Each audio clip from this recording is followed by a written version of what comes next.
औज़ुबिल्लाहिमिनश्शैतानिर्रजीम बिस्मिल्लाहिर्रहमानिर्रहीम।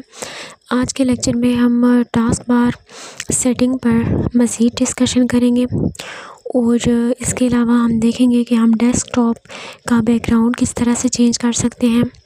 हम फ़ोल्डर क्या होता है, कोई नया फ़ोल्डर हम किस तरह से बना सकते हैं, किसी फ़ोल्डर को नेम किस तरह से दे सकते हैं, फ़ोल्डर को डिलीट किस तरह से कर सकते हैं और डिलीटेड फ़ोल्डर को रिस्टोर किस तरह से कर सकते हैं। ये चीज़ें हम आज के लेक्चर में डिस्कस करेंगे। सबसे पहली चीज़ जो आज हमने डिस्कस करनी है वो ये है कि हम किसी भी आइकन को टास्क बार के ऊपर किस तरह से ला सकते हैं, यानी किसी आइकन को टास्क बार पर पिन अप किस तरह से कर सकते हैं और उसको अनपिन किस तरह से कर सकते हैं। सबसे पहले हम फ़र्ज़ कर लेते हैं कि ये अब टाइपिंग मास्टर है, इसको हम यहाँ टास्क बार पर लाना चाहते हैं। किसी भी आइकन को टास्क बार के ऊपर पिन अप करने के दो तरीके हैं। पहला तरीका तो ये है कि हम इसको सिलेक्ट कर लें। टास्क बार पर हम जिस आइकन को लाना चाहते हैं, लेट्स सपोज टाइपिंग मास्टर को लाना चाह रहे हैं, इसको सिलेक्ट कर लिया और लेफ़्ट क्लिक प्रेस करके रखेंगे। इसको ड्रैग करके नीचे टास्क बार पर ले आएंगे तो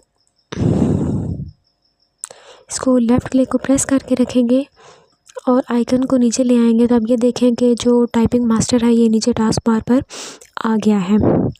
अगर इसको हटाना चाहते हैं तो यहाँ इसके ऊपर राइट क्लिक करेंगे और ये आ रहा है अनपिन फ्रॉम टास्क बार, इस पर सेलेक्ट कर देंगे तो ये यहाँ से गायब हो जाएगा। दूसरा तरीका, अगर हम टाइपिंग मास्टर को टास्क बार पर लाना चाहते हैं, हम इसके ऊपर कर्सर लेकर आएंगे, इस पर राइट क्लिक करेंगे, ये ऑप्शंस हमारे सामने आ जाएंगे। इसमें से यहाँ पर ये देखें तो ये आ रहा है pin to taskbar. Pin to taskbar के ऊपर क्लिक करेंगे तो ये देखें कि टाइपिंग मास्टर जो है ये टास्क बार पर आ गया है। अगर इसको हटाना चाहते हैं तो इसके ऊपर राइट क्लिक करेंगे, अनपिन फ्रॉम टास्क बार, इसको अनपिन कर देंगे तो ये यहाँ से हट जाएगा। एक तो ये चीज़। दूसरी, इसकी सेटिंग पर कुछ मज़ीद डिस्कशन कर लेते हैं कि यहाँ पर राइट क्लिक करेंगे टास्क बार की किसी भी खाली जगह पर, टास्क बार सेटिंग्स में जाएंगे। इसकी सेटिंग्स में हमने कुछ डिस्कशन पहले की थी, जैसे ये सबसे पहले लॉक दी टास्क बार है, इसको हम ऑन करेंगे तो टास्क बार लॉक हो जाएगा, ऑफ़ करेंगे तो अनलॉक हो जाएगा। Automatically hide the task bar in desktop mode, अगर हम यहाँ से टास्क बार को हाइड करना चाहते हैं, गायब करना चाहते हैं, हटाना चाहते हैं तो हम इसको ऑन कर देंगे और अगर हम चाहते हैं कि हमें टास्क बार नज़र आए तो इसको ऑफ़ रखेंगे। इसी तरह अगर टैबलेट मोड में इसको हम रखना चाहते हैं तो ऑन करेंगे, हाइड करना चाहते हैं तो ऑफ़ कर देंगे। अच्छा, यूज़ स्मॉल, आज जो न्यू चीज़ है use small task bar buttons. इसका मतलब ये है कि ये जो टास्क बार पर हमें आइकन्स नज़र आ रहे हैं, अगर हम चाहते हैं कि ये हमें छोटे छोटे नज़र आएँ तो हम इसको ऑन कर देंगे। देखें जैसे ही हमने इसको ऑन किया तो ये जो नीचे आइकन्स हैं ये छोटे छोटे हो गए हैं और जैसे ही इसको ऑफ़ करेंगे तो ये देखें ये जो आइकन्स हैं इनका साइज़ थोड़ा बड़ा हो गया है। उसके बाद है use peek to preview the desktop when you move your mouse to the show desktop button at the end of taskbar. इससे क्या होगा कि जैसे इस ऑप्शन को हम ऑन करते हैं हम और अपने कर्सर को यहाँ नोटिफिकेशन जो एरिया है उसके यहाँ एंड पर ले जाएंगे, यहाँ लाकर छोड़ दें। अब जैसे ही कर्सर को यहाँ लाकर छोड़ा तो सामने डेस्कटॉप आ गया है। जैसे ही इसको यहाँ हटाएंगे तो जो हमने ओपन किया हुआ था जो ये सामने आ जाएगा। दोबारा यहाँ लेकर आए कोने में तो ये फिर डेस्कटॉप आ जाएगा, यहाँ से कहीं हटा दें तो फिर जो हमने फंक्शन ओपन किया हुआ था वो ओपन हो जाएगा। इसका ये काम है। तो इसको, और अगर इसको हम ऑफ़ कर दें तो फिर अब जब कर्सर यहाँ कोने में लेकर जाएंगे तो इसको कोई भी फ़र्क नहीं पड़ेगा। अच्छा, उसके बाद ये है task bar location on the screen. ये हम पहले डिस्कस कर चुके हैं कि इससे टास्क बार की लोकेशन चेंज होगी, राइट, लेफ़्ट, बॉटम या टॉप। अच्छा, इससे नीचे है कंबाइन टास्क बार बटन्स। इसके हम ऑप्शंस देखते हैं। अभी ये जो सिलेक्ट हुआ है ये always hide label. Let's suppose हम when task bar is full पे सिलेक्ट कर देंगे। अब इसने क्या किया है, जैसे ही मैं when task bar is full पर सिलेक्ट करूँगी, जो भी फंक्शन हमने ओपन किया हुआ है ये उसको लेबल कर देगा। यानी जैसे अब सेटिंग हमने ओपन की हुई है तो सेटिंग के आइकन के साथ ये उसका नाम लिख देगा। लेकिन जब हम इसको हाइड लेबल पे कर देंगे तो अब जैसे ही हाइड लेवल पर क्लिक किया तो ये देखें जो भी फंक्शन ओपन है उसका नाम यहाँ से हाइड हो गया है। दोबारा क्लिक करें यहाँ पर टास्क बार फुल पर, तो ये सेटिंग मैंने ओपन की हुई है और इसके साथ ये स्क्रीन रिकॉर्डर ऑन है। यानी जो हमारे फंक्शंस ऑन हैं वो उन के लेबल्स भी साथ शो करेगा।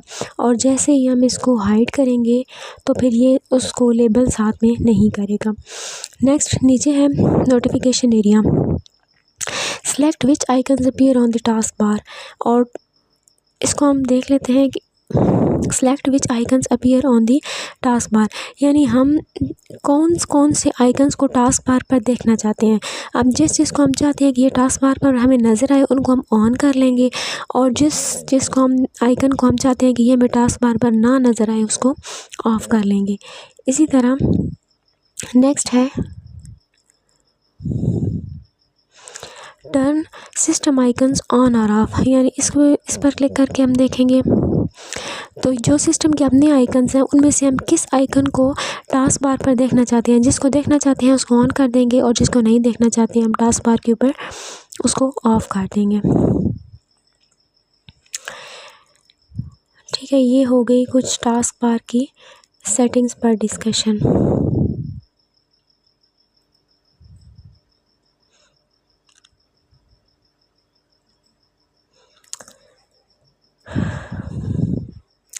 ठीक हो गया। अब जो है नेक्स्ट जो चीज़ हमने देखनी है वो है कि हम डेस्कटॉप के बैकग्राउंड को डायरेक्टली किस तरह से चेंज कर सकते हैं। ये जो हमारी डेस्कटॉप की स्क्रीन है इसके ऊपर राइट क्लिक करना है। यहाँ पर ये देखें ये आ रहा है न्यू डेस्कटॉप बैकग्राउंड, इसके ऊपर सेलेक्ट करें तो ये इसका बैकग्राउंड चेंज हो जाएगा। दोबारा इसकी स्क्रीन पर राइट क्लिक करें, नेक्स्ट डेस्कटॉप बैकग्राउंड, इस पर दोबारा क्लिक करें। अब ये नेक्स्ट जो भी हमारे पास सिस्टम में बैकग्राउंड सेव है ये आते जाएंगे और हम जैसे जैसे इस पर सेलेक्ट करते जाएंगे ये बैकग्राउंड को चेंज करता जाएगा। जैसे हम ये मैं तीसरी चौथी दफ़ा सेलेक्ट कर रही हूँ तो ये साथ साथ डेस्कटॉप के बैकग्राउंड को चेंज करता जा रहा है। न्यू डेस्कटॉप बैकग्राउंड, ये फिर चेंज हो गया। इसके ऊपर right click, new desktop background, ये फिर इसको चेंज करेगा। ठीक है, तो ये हमने देखा कि हम डेस्कटॉप के बैकग्राउंड को यहाँ से डायरेक्टली किस तरह से चेंज कर सकते हैं।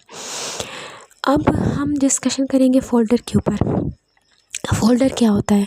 फ़ोल्डर एक ऐसी स्टोरेज स्पेस है जिसके अंदर हम कई फ़ाइल्स को सेव कर सकते हैं या कई फ़ाइल्स को उसके अंदर रख सकते हैं। अब हम देखेंगे कि हम कोई नया फ़ोल्डर किस तरह से बना सकते हैं। नया फ़ोल्डर बनाने के लिए हमने क्या करना है कि ये जो स्क्रीन है इसके ऊपर राइट क्लिक करें, न्यू में जाएंगे, न्यू में क्लिक करेंगे। न्यू में जाने के बाद यहाँ से फ़ोल्डर पर सेलेक्ट करेंगे। अब ये देखिए यहाँ नीचे फ़ोल्डर आ गया है और यहाँ पर हम अपनी मर्ज़ी से फ़ोल्डर का कोई भी नाम लिख लेंगे। जैसे यहाँ पर अब मैंने ये लिख दिया है सेट और फिर एंटर कर देंगे तो ये एक नया फ़ोल्डर बन गया। नेक्स्ट हमने देखना है कि हम किसी भी फ़ोल्डर का नाम जो है वो किस तरह से चेंज कर सकते हैं। लेट्स सपोज हम इसी फ़ोल्डर को कंसीडर कर लेते हैं, इसका नाम हम चेंज करना चाहते हैं। इस फ़ोल्डर के ऊपर राइट क्लिक करेंगे, यहाँ पर ऑप्शन आएगा सेकंड लास्ट ऑप्शन आएगा रीनेम पर सेलेक्ट करेंगे। अब यहाँ से जो भी आपने नाम चेंज करना है NAZ कैपिटल में लिख देती हूँ तो एंटर दबाएंगे तो ये यहाँ से इसका नाम चेंज हो जाएगा। नेक्स्ट चीज़ हम देखेंगे कि हम किसी फ़ोल्डर को डिलीट किस तरह से कर सकते हैं। लेट्स सपोज हम इसी फ़ोल्डर को डिलीट करना चाहते हैं। जिस फ़ोल्डर को डिलीट करना चाहते हैं उसको सेलेक्ट करें, राइट क्लिक करें उस फ़ोल्डर के ऊपर और यहाँ पर थर्ड लास्ट में डिलीट का ऑप्शन आएगा, इसको डिलीट पर प्रेस करेंगे तो अब फ़ोल्डर डिलीट हो जाएगा। अब जो फ़ोल्डर हमने डिलीट कर दिया है, फ़र्ज़ करें कि डिलीट करने के बाद हमें पता चलता है कि नहीं ये हमारे काम की चीज़ थी, तो ये तो हमें चाहिए थी। किसी भी डिलीटेड फ़ोल्डर को हम वापस किस तरह से ला सकते हैं? इसके लिए रिसाइकल बिन में जाएंगे। यहाँ से जिस फ़ोल्डर को भी हमने अभी डिलीट किया उसका हमें नाम शो होगा। जैसा कि ये देखें यहाँ पर ये आ रहा है NAZ, ये वाला फ़ोल्डर मैंने डिलीट किया था अभी। जिस फ़ोल्डर को डिलीट किया था उसको सिलेक्ट करेंगे और यहाँ पर ये रिस्टोर का ऑप्शन आएगा। रिस्टोर पर क्लिक किया और इसे ओके कर दिया। अब वापस जाएं तो देखें यहाँ पर ये फ़ोल्डर दोबारा से आ गया है। तो आज हमने क्या सीखा? आज हमने सीखा कि हम किसी आइकन को टास्क बार के ऊपर पिन अप किस तरह से कर सकते हैं और किसी भी आइकन को जो है वो टास्क बार से अनपिन किस तरह से कर सकते हैं, हटा किस तरह से सकते हैं। दूसरी चीज़, डेस्कटॉप की जो बैकग्राउंड है उसको किस तरह से चेंज कर सकते हैं। तीसरी चीज़, हम कोई फ़ोल्डर किस तरह से बना सकते हैं। चौथी चीज़, किसी फ़ोल्डर को नाम किस तरह से दे सकते हैं। पांचवी चीज़, फ़ोल्डर को डिलीट किस तरह से कर सकते हैं। और लास्ट वन पे हमने सीखा कि हम किसी भी डिलीटेड फ़ोल्डर को रिस्टोर किस तरह से कर सकते हैं।